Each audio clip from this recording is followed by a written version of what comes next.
आज हम बात कर रहे हैं धातु पाचक गुग्गुल की, जो दातर शास्त्री अपने तरीके से यूज किया करते थे। होता क्या है कि जो हमने पढ़े थे वो धातु पाचक कषाय पढ़े थे, ठीक है ना। एंड दिस इज धातु पाचक गुग्गुल। कलिंगकाः पटोल पत्रम कटुरोहिणी एक, पटोलम सारेवा मुस्ता पाठा कटुरोहिणी दो, पटोलम निम्ब त्रिफला मृदुविका मुस्त वत्सकः, किरात तिक्तम अमृता चंदनम विश्वभेषजम, धात्री मुस्ता अमृता शौद्र अर्ध श्लोक समापनः, पंचेते संतत आदीनाम पंचानाम शमनमतः। हम सबको मालूम है कि ये धातु पाचक कषाय जो थे वो महर्षि चरक ने आधे आधे श्लोक में बताए। कलिंगक पटोल पत्रम कटिरोहिणी, ये अर्ध लिखा हुआ है ना, अर्ध श्लोक समापन। तो कलिंगक पटोल पत्रम कटुरोहिणी, ये इसको इसको उन्होंने कलिंगादि गुग्गुल के रूप में यूज किया, जो कि रस धातु पर कार्य करता था। पटोलम सारेवा मुस्ता पाठा कटुरोहिणी, इसको पटोलादि गुग्गुल कहा, जो कि रक्त धातु पर काम करता है। पटोलम निम्बम त्रिफला मृदुविका मुस्तक वस्त कहा, ठीक है ना। इसको मांस पाचक गुग्गुल कहा गया। किरात तिक्तम अमृता चंदनम विश्व भेषजम, इसको चातुर्थक योग कहा गया। धात्री मुस्ता अमृता शौद्रम अर्ध शौद्रम, ये जो धात्री मुस्ता और अमृता जो है इसको यूज किया गया। और यह सब जो थे वो कैसे थे, संतत सतत अन्यदुष्क तृतीयक और चतुर्थक, ये पांच थे, ठीक है ना। और इनको रस रक्त मांस मेद अस्थि मज्जा पर कार्य करते थे। इतनी बात समझ में आ रही है आपको? जी सर।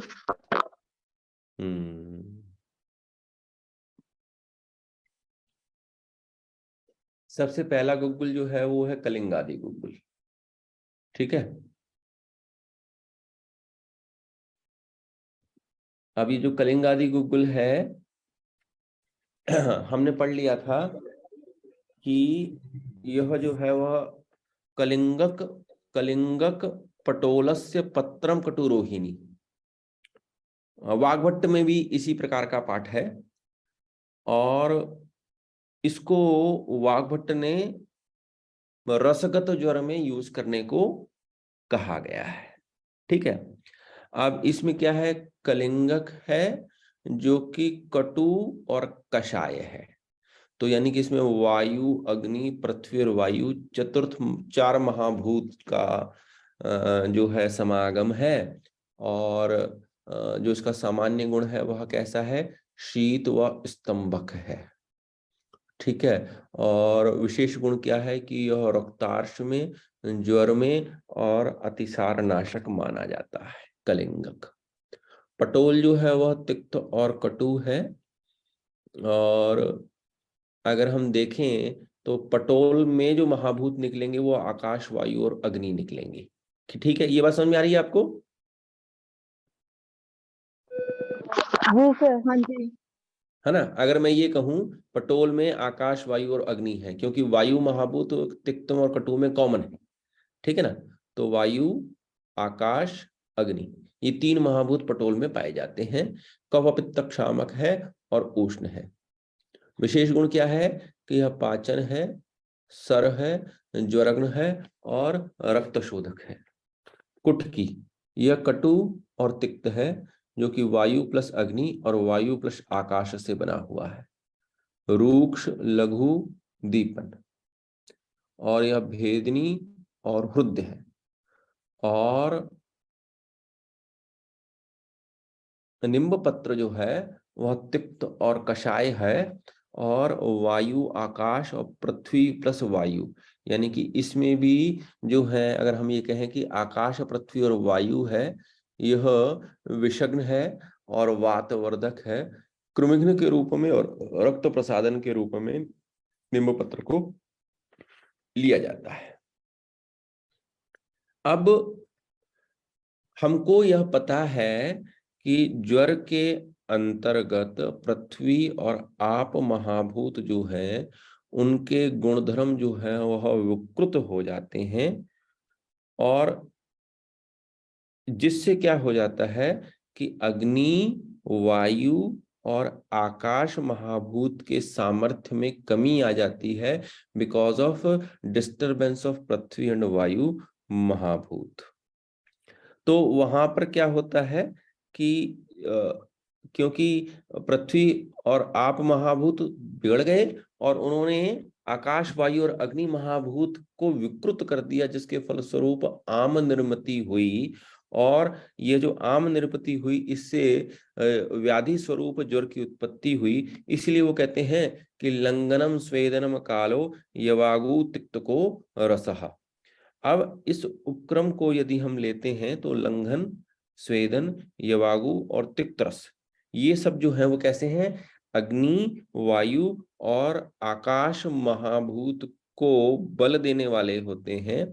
आम का पाचन होता है, अग्नि का संदुक्षण होता है और ज्वर की कमी होती है।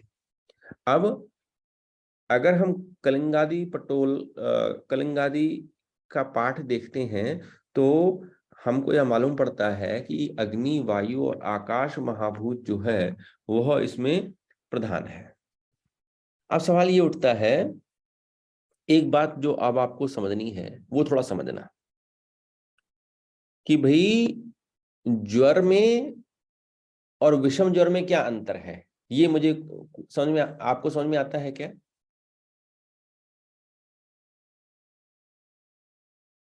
What is the difference between the ज्वर एंड विषम ज्वर? होता क्या है कि जो उसका आरंभत्व और विसर्गत्व, ये दोनों जो है वो चलता रहता है ना। उसमें क्या होता है, अगर आप विषम ज्वर को देखें तो उसमें क्या लिखा हुआ है? विषमो विषम आरंभ क्रिया कालो अनुषंगवान, ऐसा माधव कहते हैं, है ना, कि विषम होता है, विषम रूप से आरंभ होता है, क्रियाकाल जो होता है उसका अनुषंगवान होता है। ज्वर में क्या है कि क्या हो रहा है कि जैसा कि डॉक्टर सीमा ने कहा कि भाई वो अमाशयोक्त है, कोष्ठ के लेवल से शुरू होकर, लेकिन जो विषम ज्वर की स्थिति है उसमें क्या हो रहा है कि किसी एक धातु पर उसका अटैक है, और उसमें इसीलिए एक तो उसके लक्षण और उसके आरंभ और विसर्गत्व में भी अंतर आता है। मतलब ऐसा रहेगा कि वो ऊपर हो रहा है, नीचे हो रहा है, एक विशेष धातु का लक्षण जो है वो, जैसे अरुचि आ रही है ना, ये पिडिका आ रही है, या अर्बुद आ रहा है। इस प्रकार की यदि हम संप्राप्ति देखते हैं ज्वर के साथ, तब हमको मालूम पड़ता है कि यार देखो, something is fishy which we are not understand. It is not a simple fever, it's have something different. क्या ये बात समझ रहे हैं आप मेरी बात जी सर। कि नहीं? जी सर जी। अब उसमें क्या होता है कि विषम ज्वर की जब हम चिकित्सा कर रहे हैं तो हमने क्या लिया? कलिंगादि पट्टोल लिया। हाँ। ठीक है। अब आपको इतना मैं बता दूं कि जब भी हम, एक बात को थोड़ा सा हमें ध्यान में रखना है कि जब आप ये पांचों कषाय, मुझे इस प्रैक्टिस में जो मुझे ऐसा लगता है कि जो बहुत आशातीत, कम से कम ड्रग पर और अच्छे से अच्छा काम करने में मिला है, तो इन धातु पाचक गुगुल ने बहुत सहायता करी है। एक तो ज्वर कैसे उतरता है उसमें भी देखना पड़ता है कि जैसे कि मान लीजिए कि मैं ना मतलब मैं अपना अनुभव बता रहा हूं आपको कि मान लीजिए कि ज्वर है भी, ठीक है, हम ये मान के चलते हैं कि भाई मेरी समझ में नहीं आया कि भाई ये रसगत ज्वर है, लेकिन ये ज्वर था, तो मैं क्या करता हूं कि त्रिभुवन कीर्ति प्लस स्वर्ण गैरिक को पाचक के साथ देता हूं। समझ में आ रही है आपको बात जो मैं कह रहा हूं आपको? त्रिभुवन कीर्ति, स्वर्ण गैरिक और रस पाचक एक गोली त्रिभुवन कीर्ति की 250 mg स्वर्ण गैरिक, शुद्ध स्वर्ण गैरिक, और 250 mg की एक गोली आती है उसकी रसपाचक की।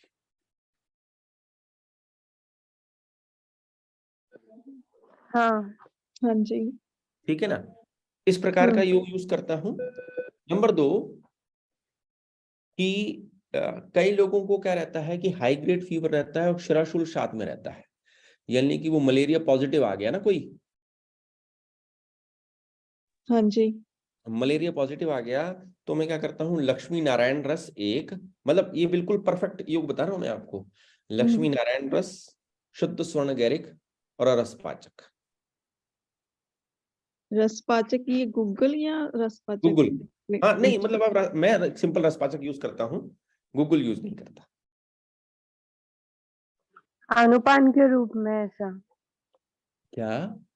और रसपाचक होगा वो काढ़ा वगैरह ऐसे अनुपान में होगा या कैसा? नहीं नहीं नहीं नहीं, अनुपान तो हम उष्ण जल ही रखते हैं, या अदरक का रस और हनी यानी कि शहद।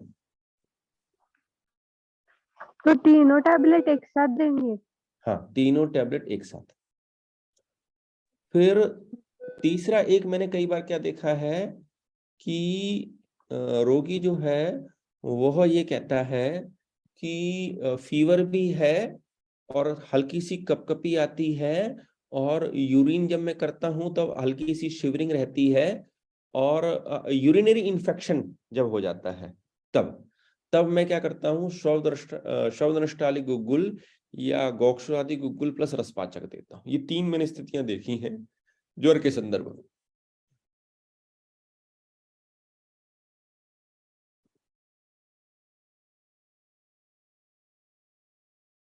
समझ गए आप? जी सर। ठीक है। अब उसके बाद क्या होता है कि जो रस है, अश्रद्धा च अरुचि च आस्य वैरस्यम अरसज्ञता हल्लासो गौरवम तंद्रा स अंगमर्तो ज्वरात्मः पांडुत्वम स्त्रोत्साम रोधा क्लैवे साधक शांगता नाशो अग्निर अयथा कलम वलय पलितानी च।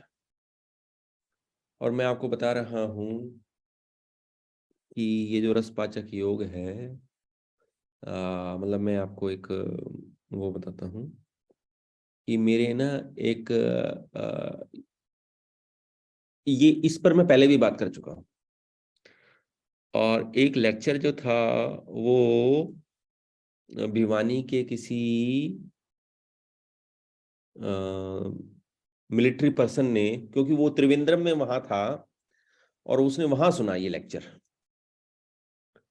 और उसने ना रसपाचक वैसे ही लेना शुरू कर दिया, सिंपली कि उसको ऐसा लगता था कि जैसे मुझे खाना सही तरह से पचता नहीं है, मैं थोड़ा सा ऐसे रहता हूँ। वो जो उसने लक्षण सुने उसके आधार पर, जैसे मैंने आपको कहा ना, अश्रद्धा, अरुचि, आस्य वैरस्यम, और उसको ऐसा लगा कि भाई ये लक्षण जो है आज मतलब जो जब हम कहते हैं कि भाई भूख नहीं लगना, ये सब कुछ करना। और फिर वो जब वो यहाँ पर आया तो वो मेरे से स्पेशली कहता है कि सर है ना, मुझे आप ना रसपाचक दे दीजिए 500 टैबलेट और मैं एक गोली रोज खा लेता हूँ, and I am very much fit and fine.